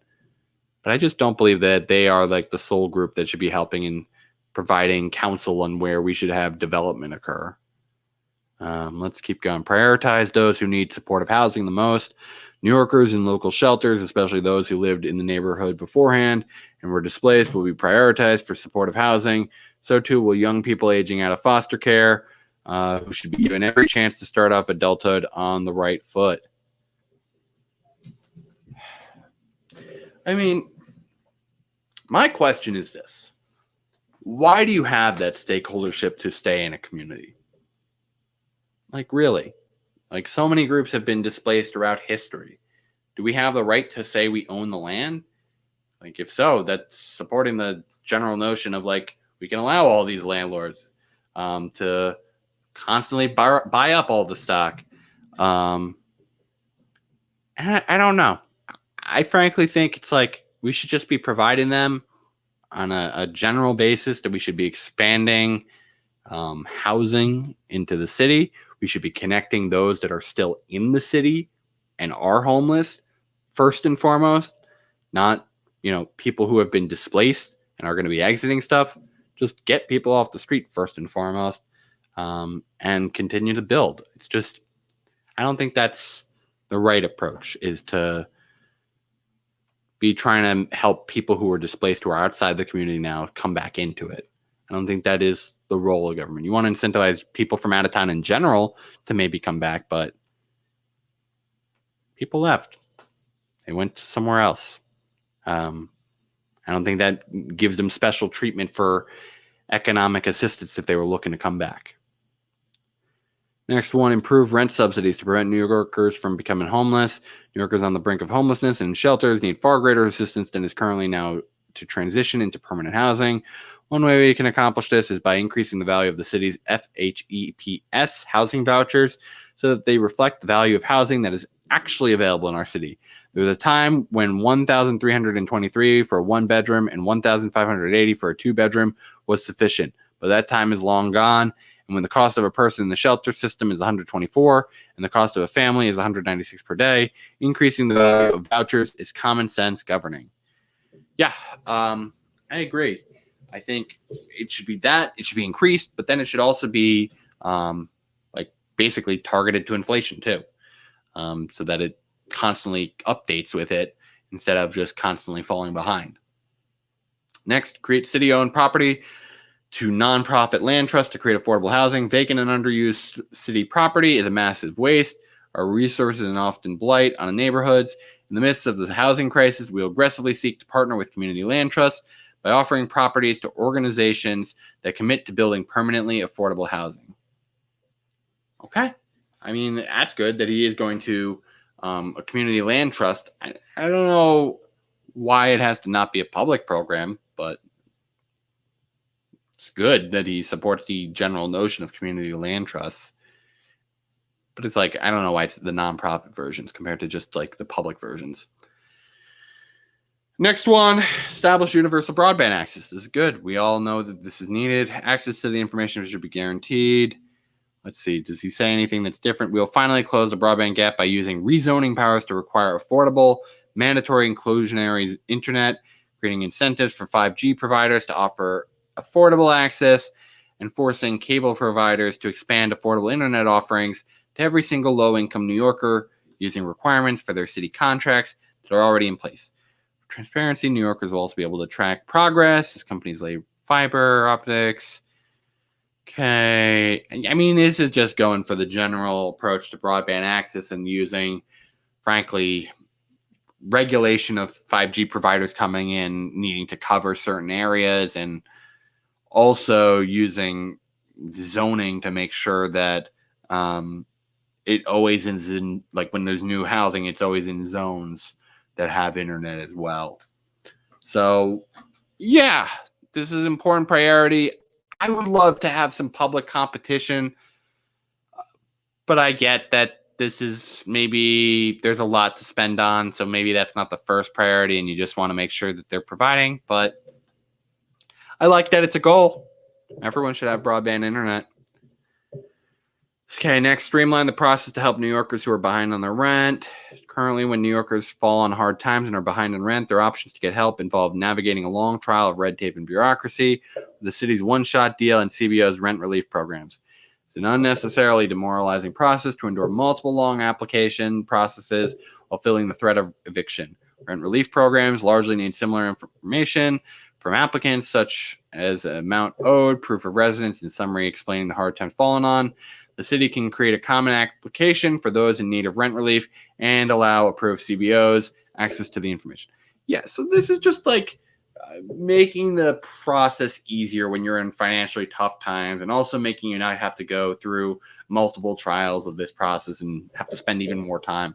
I freely admit that it is just a cruelty of this world that the most, frankly, vulnerable and impoverished are always those that have the highest like administrative burden to have to handle. Like every rich person is able to offload their administrative burdens, and frankly, the system rarely even designs for the rich to have to go through much of an administrative burden. It's always the poor, and so I think this is good as a process for people to do, is just standardize the applications and need to do less trials. He wants to create live/work communities like that, things that should kind of like have, the house above and then you have the business below. I think those are very useful. I like them personally. Allow building inspections by drones. That's interesting. Could they do it as efficiently? I always know that our technology capacity is expanding, but I just don't know. I don't know what specifically they're looking for, if drones are capable for it. I'm not sure. That's what I'm going to put there. My intuition is saying that it's not going to be perfect and that it's going to leave certain things unchecked, but it could be worth the cost savings. But frankly, I just don't know. There's a lot in the air. Next, we have use city offices as anchor tenants in new outer borough development. Want to move city offices from Manhattan to the outer boroughs to free up density for housing and high quality of life areas while stimulating growth. That's interesting. It's kind of like distributing the government so that there's more area for I don't know how I feel about that. On the one hand, it's nice to free up more area in a nicer part of Manhattan. On the other hand, will the government agencies be able to work as efficiently when they're constantly distributed outward? A whole part of his plan was to centralize things to breed efficiency. This seems like doing the opposite. Not huge on it. Not huge on it. We want to invest in New Yorkers' taxes, and New Yorkers will make boost to the local economy by prioritizing procurement of locally provided services and city-made products for city contracts. Yep, this is good. He said this before already, but this is good. Buy local, and the government should be the ones leading the way on this. I think they should be looking to do something similar to what Yang had done in his I forget which specific name I think it was Borough Bucks is what he called it. But basically, he wanted to create a localized economy and currency so that people will have actual financial resources themselves to say, okay, I'm more likely to buy locally so that I can use up this currency. Sell NYCHA's air rights to raise billions for NYCHA tenants. By selling the developable air rights over NYCHA properties to builders within the same community district, we'll raise up to $8 billion that can be used to make badly needed repairs and quality of life improvements for NYCHA tenants. Local community developers, especially nonprofit groups, should get first shot at these air rights as if they want them. So I assume this means like billboards and such. And I worry about that just because it's like, if it's not done well and it's kind of just like when you rebuild these NYCHA buildings and it's now like a new sore thumb in the community because they see all these like advertising, it's like, I worry that we'll not be willing to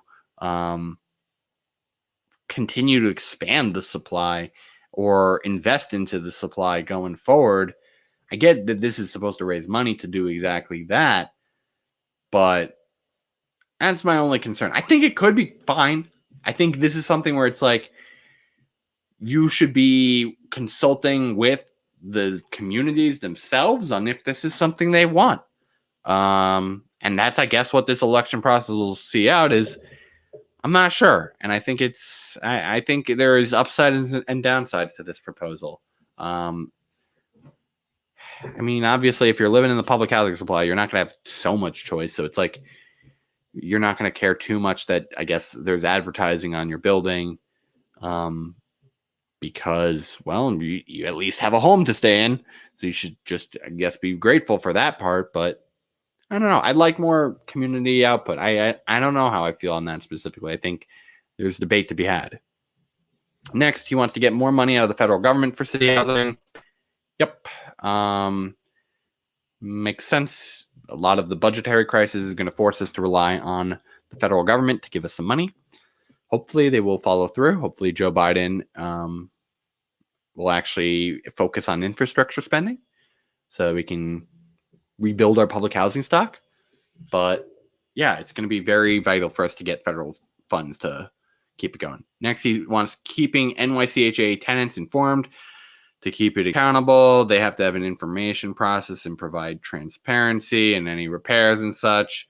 So yeah, it's like, if you're going to repair this whole supply, you have to like keep people accountable when you're going to make these like changes. And sometimes if people need to be displaced, you're going to have to help them out during those times. Like, so I think that makes a lot of sense. And that, a lot of people don't, this is a good one, like adopt pet-friendly housing policies. A lot of people don't end up living in the shelters or in the public housing supply because they have a pet, and a lot of the times they're not allowed to stay there. And so they choose to just live on the street because they don't want to give up their dog or their cat or whatever animal they have. And so, we should be allowing these apartments to be pet-friendly. Frankly, like all apartments should be pet-friendly. Like, in my opinion, like it should be a much more wide standard. Like we'll have to clean up for it. We'll have to assume any costs, put it in a housing deposit if need be. But like people should be allowed to own the pets that they have and not feel like they have to give them up to get a new unit. Next one, create a livable city for New Yorkers of all abilities. So this is for the disability community specifically. Every New Yorker has a right to enjoy our city and have access to the same basic quality of life as their neighbors. 1 million New Yorkers have disabilities, so they'll conduct a citywide audit of the infrastructure and properties to make sure it accommodates their needs. It's a good plan. There's some differences about some of the aspects that I had with him, but Eric has a good plan there overall. Okay, last part, we're going to do education. So let's go into education now. He wants to move to a full school year. I love that. He wants to give homeless families local preference for schools.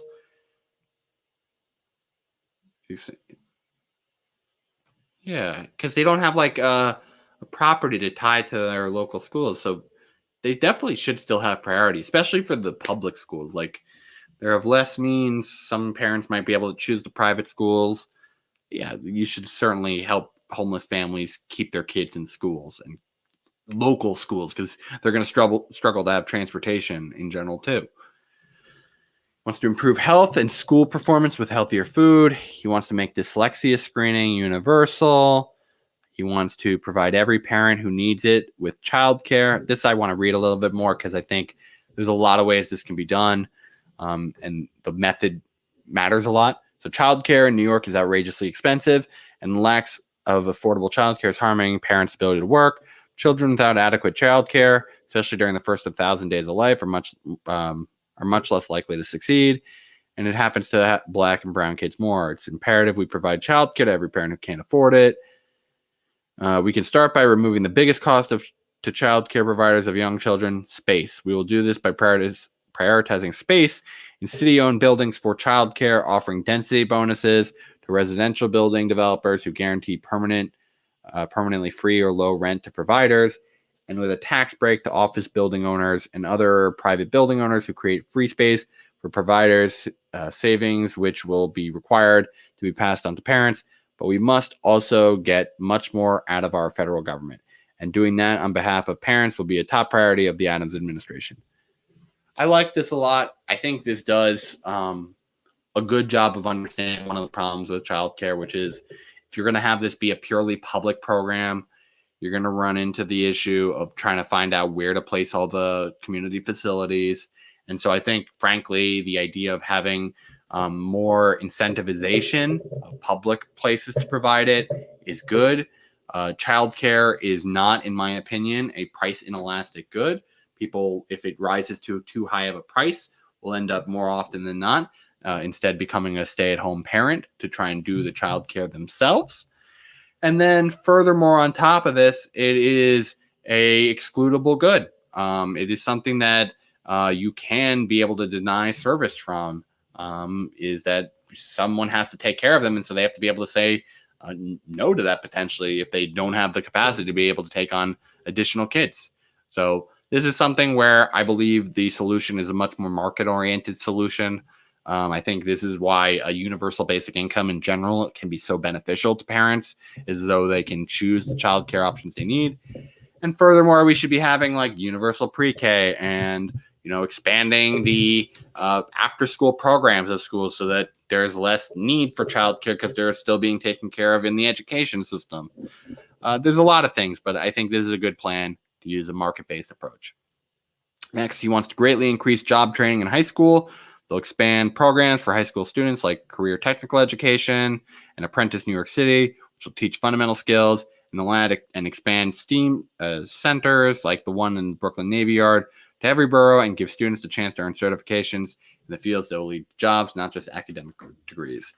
I think this is big. Gotta make sure that people have work experience. That's so pivotal to getting a good job. It's not just education, it's making sure people have experience, because if you have applied to any jobs lately, you'll know that even the entry-level jobs require 3 to 5 years of experience. Next, he wants to prioritize schools' investment in low-performing communities. Okay. My only concern about that is are you just putting money into bad like poor areas, or are you putting it into bad education systems? Now, most of the time, they're linked. Don't get me wrong. Like, if you don't have the funds, it's hard to provide care for kids. But I think this is the wrong thing. You're not investing in poor performing schools. You're investing in poor schools. Because I think if a school is still being semi-efficient on a poor budget, those are the schools that need the most amount of income. We want to invest in efficiency. So I think this is just framed wrong. It's going to end up being kind of similar, but I just think this is framed wrong.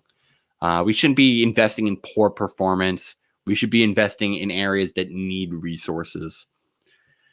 Next, institute a robust program for culturally aware professional development. Nearly 1/2 of all New Yorkers speak a language other than English at home, and New Yorkers from hundreds of different countries move here every year. Their kids may have different cultural norms that affect how they learn and their ability to succeed in an American classroom. We'll create a professional development program for educators to ensure they are culturally responsive to those students. Okay. I don't know how big that requirement will be or anything. We want to speak to teachers. Makes sense to have some level of cultural awareness, but as you said, like there's 191 countries. There could be people from all over the world coming to New York City. How specialized are you going to be able to do in education on each person's culture? So I don't know how beneficial this program, frankly, is. I would need to know how much of a burden it is and what the curriculum is. But yeah, like I understand that there are cultural differences in learning, and that we should help people who did come from other areas still be able to learn properly. Just want to know more about that one. Next one, create a comprehensive life skills curriculum. Every adult knows that life skills are just as necessary to live a productive, successful life as academic knowledge. Unfortunately, our schools largely do not teach skills like social interaction and job interview etiquette. We will create a life skills curriculum to prepare every public school student to enter the adult world and work in it. We'll also make internship and externship programming available to every high school student and put those skills to work right away. Perfect. 100% agree. We need to completely revamp our curriculum to make sure that every person who leaves the primary education system knows how to adult, like basic adulting, civics, knowing how to do your taxes, certain repair work, some home ec. Like there are different things. Like, and then we can even go into like the skills of tomorrow, like making sure more people know how to code or know how to at least read code. There's a bunch of different things, and that's kind of like a language skill, that last one even too. So, yeah, I just think that we need to fundamentally revamp the curriculum and provide a little bit more flexibility in the final years of high school to kind of do a little bit more specialization, because one of the goals I think we can do is if we invest in our education system properly, less people will need college, and that means less cost. We should not be wanting everyone to go to college. We shouldn't. We really shouldn't. That's just saying, why do we need to provide years 13 to 16 to everyone? Some people should go, and they should have the money to choose that if that is the option they want. But we should make sure that every child is who we're investing our education dollars into and providing a good education, and we're doing it efficiently so that someone who comes out of high school with a high school diploma is readily employable. Next one, create the best remote learning experiences in the world. This is going to combine a bunch of different things, from making sure that they have broadband to having the devices that they need. But let's look at the actual real policy. So the first going to place a data tax on massive tech corporations that sell our private data to advertisers and others. Wonderful. I love this policy. Sounds a lot like what Yang was championing in the presidential campaign, and even was supporting as a campaign in California as one of their ballot initiatives. And they're going to use the data tax to fund the hardware and software to get kids what they need. That's a great idea. And then they want to move from cradle to career to prenatal to career. Interesting. It is true that early childhood development is critical, and that attention on the 0 to 3 ages must increase significantly, including much greater options for childcare, healthcare, and education. But we need to go further to recognize that an expectant mother's health environment during pregnancy can be just as critical to the ability of the child. That is why we'll become the global leader in prenatal to career approach, with a much more comprehensive citywide approach for expecting moms and families that link them to vital resources such as healthy food, prenatal classes, and doulas. Love it. This is truly the holistic. Like, there's a lot more development that happens before you're even outside the womb. I love that. And he says, open up school buildings to the community. Many useful school spaces lie dormant before and after schools, as well as on the weekends, because extended use permit fees are a barrier to entry for those serving the underserved. After years of advocacy, we launched a $2 million pilot program throughout the DOE to provide community-based organizations with greater access to use of school facilities without incurring the cost of space usage. We'll expand that effort to reach a greater number of CBOs that provide cultural, sports, or enrichment programming for youth. Yes, love the idea of just expanding the use of existing capacity. I know, for instance, we had a lot of programs at my own high school that were, frankly, inaccessible to the general public that wanted them. Like, we had gyms that were available. We had all sorts of facilities that were available. I personally more often utilize the gym, so that's what first comes to mind. But as they say here, cultural, sports, or other enrichment programs could go out to a wider breadth of the community. So I think that's a good idea. Does not take a lot of additional effort. Transportation environment. I thought I was on the last policy, but now I am. So they want to build out a state-of-the-art bus transit system. Cool, like that. Create shared electric bike and scooter networks for transit-starved communities. I don't know how I feel about the scooter networks all the time. We need some supervision to make sure that people aren't just driving these things on the sidewalks and hitting people. Like, we had a lot of incidents like that when I used to live in Hoboken. A lot of people felt that they were not being safely utilized. But if they're using specifically bike lanes / scooter lanes, they're good. It's nice to have as an option. So it's you got to make sure it's done right. It's not just putting them there. You got to make sure that there's enforcement, just like any other motorized vehicle. Commit capital funding to bike share expansion. Similar deal. Get creative about creating safe byways for bikes. Bike lanes, as I was just saying before, so that's good. Create a safe routes to parks program. That would be nice. It would be nice to not have to drive completely on the streets. I'd love to have a way that there's just a singular path that allows, frankly, the kind of outer boroughs to be able to come in and get to nice nature parks too. So I love that idea. Make New York more inviting and livable by making it more walkable. We'll pedestrianize more of the city where there are multiple transit options and where we can discourage car use to attract visitors with more open spaces and open markets. This is kind of generic. I kind of don't expect anything to really happen there. It's a nice effort, but it's just saying we'll look into it. Recapture land lost to Robert Moses era highway projects. Yeah. So it's just finished projects and utilize land appropriately when there might have been a failed past project. Implement municipal car share, similar to the electric fleet. Now you're doing it with cars. It'll help reduce congestion if people can borrow cars with each other.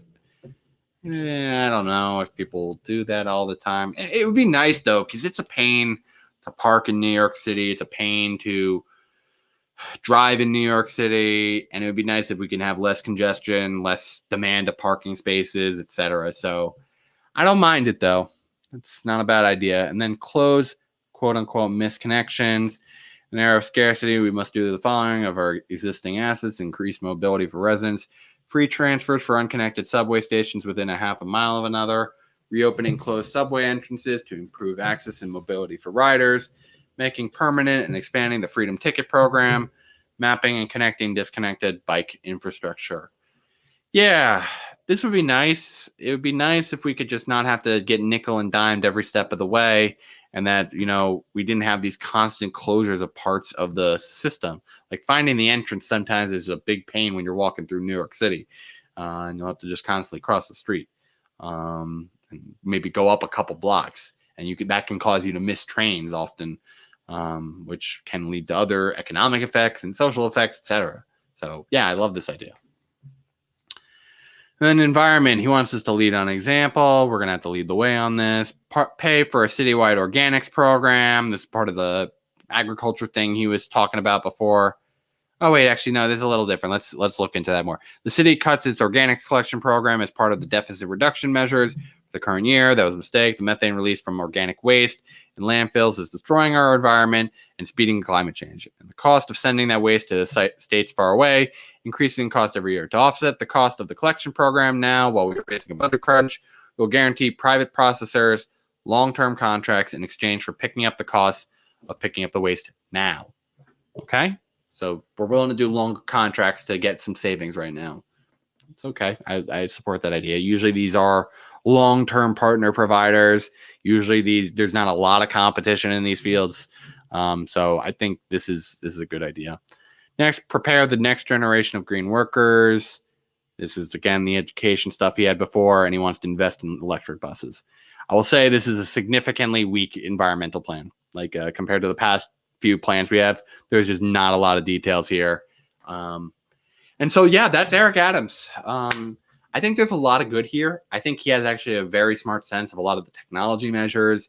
I think he actually does a pretty good job on some of the public safety, although I wish he would have been more willing to take $1 billion at least out of the public funding and invest in these more like, 912 programs that allow you to call social workers to respond to crises like with mental health instead of armed police officers. But I think there's a lot to like about Eric Adams' plan. I'm not going to discredit him. Like, I think one of the things that a lot of the people who are observing this race, a lot of the Yang Gang who might be watching this video, you have to realize that a lot of the candidates are actually like relatively pretty solid. Like, you're not going to find a lot of problem cases in this field. I will say it's a better field than we had in the presidential primary.